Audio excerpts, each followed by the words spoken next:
तामुलपुर दख'रा दुलाराय बर' फरायसा आफादनि जोबथा सनाथि फालिथाय खुंफुंनो लाइ खुन्थिया गायसनदों। बोहैथि दाननि फैगौ 27, 28 आरो 29 खालारखालि सानथामनि मेहेरगोनां हाबाफारिजों तामुलपुर दख'रा एबसुनि जोबथा सनाथि फालिथायखौ खुंफुंगोन।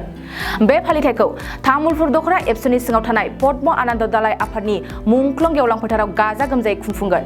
बेनिनो दिनै बर' हारिनि बाथौ धोरोमनि आर'जनि नेमखान्थिजों लाइ खुन्थिया गायसननाय हाबाफारि लायो। लाइ खुन्थिया गायसनजेननायखौनो तामुलपुरनि सासे समाज सिबियारि बौगान्थ बसुमतारिया मावफुंनानै होयो। तामुलपुर दख'रा दुलाराय बर' फरायसा आफादनि 50 बोसोर सनाथि मायथाइ बिनि फोजोबनाय हाबाफारि बेखौ जोङो तामुलपुर दख'रा दुलाराय बर' फरायसा आफादनि 35थि बोसोरसालिया जथुम्माजों लोगोसे दाजाबनानै पद्मानन्द दालाय एबसुनि बेन्दोङाव थानाय मुंख्लं फोथार बेवहाय डिसेम्बर दाननि 27, 28, 29 बे सानथामनि हाबाफारिजों जोङो गाजा गोमजायै खुंफुंनो थाखाय लाहार फाहार खालामदों आरो बे हाबाफारिनिनो दिनै गाहाय खुन्थियाखौ गायसनजेनदों बानजाय आफादनि आफादगिरि मानव गेदेर बैकुन्थ बसुमतारि बिथाङा। दा बिथांनि आखाइजों गायसननाय जि गाहाय खुन्थिया बेनि गेजेरजों जोंनि जि जौसांनि खामानि एबा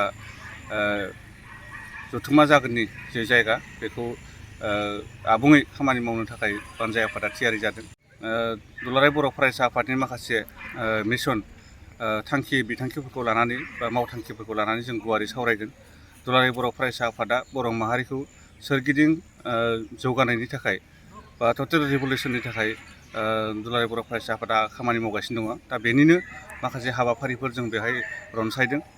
बे ओनसोलनि आबादारि बिथांमोनखौ जोङो मोनसे जौगामान थाखोनि आबाद मावनो थाखाय आबादारिफोरखौ लानानै जोङो आबादारिनि सावरायमेल मोनसे लानाय जादों आरो बे जथुमजोंनो जोङो बे ओनसोलनि आइजो माहारिखौ बर' माहारि दाफुंनायाव आरो जोंनि इयुन जोलैनि फरायसुला फरायसुलि एबा न'खर फोसाबनायाव बिथांमोननि जि बिबान बेनि सायाव जोङो आइजोफोरखौ सांग्रां खालामनो थाखाय मोनसे सावरायमेल जों बेवहाय लानाय जादों। बेजों लोगोसे दुलाराय बर' फरायसा आफादनि जि मोनसे थांखि मिशन कुवालिटि इडुकेसन गुन गोनां सोलोंथाइ। दा बे गुन गोनां सोलोंथाइनि सायाव जों बे ओनसोलनि गुबुन गुबुन फरायसालिनि आरो जौमा फरायसालिफोरनि फरायसाफोरखौ लानानै जोङो गुवारै गोग्गो सोलोंथाइ लानांगौनि सायाव जोङो मोनसे सावराय जथुम बेवहाय लानाय जादों आरो बेनि अनगायैबो दुलाराय बर' फरायसा आफादनि मावनाय दांनायनि सायाव रायजो राजानो फोरमायनो गोनां माखासे बाथ्राफोरखौ लानानै जोङो मोनसे गुवार गेवलां मेल जोङो हांख्रायनाय जादों। दा बेफोर हाबाफारिनि गेजेरजों जथुम्माया मोनसे आबुं महर मोनगोन जों बेखौ मिजिंथिदों। बे ओनसोलनि गुबुन गुबुन हारि माहारिनि मानसिफ्रा बानजाय आफादजों लोब्बा थानानै बानजाय आफादाव थानानै नारा नाथा बिथांमोना खामानि मावनो नाजादों। बे हिसाबै जोंनि जि जथुम्मा बे जथुम्माया मोगथां महर मोनगोन जों बेखौ सानदों। नोंथाङा सानाय सुनाय बेरामनि जेंनायाव गोग्लैदों नामा? जुदि नोंथाङा सानाय सुनाय दंब्ला जिंगासिनांगौ गैया।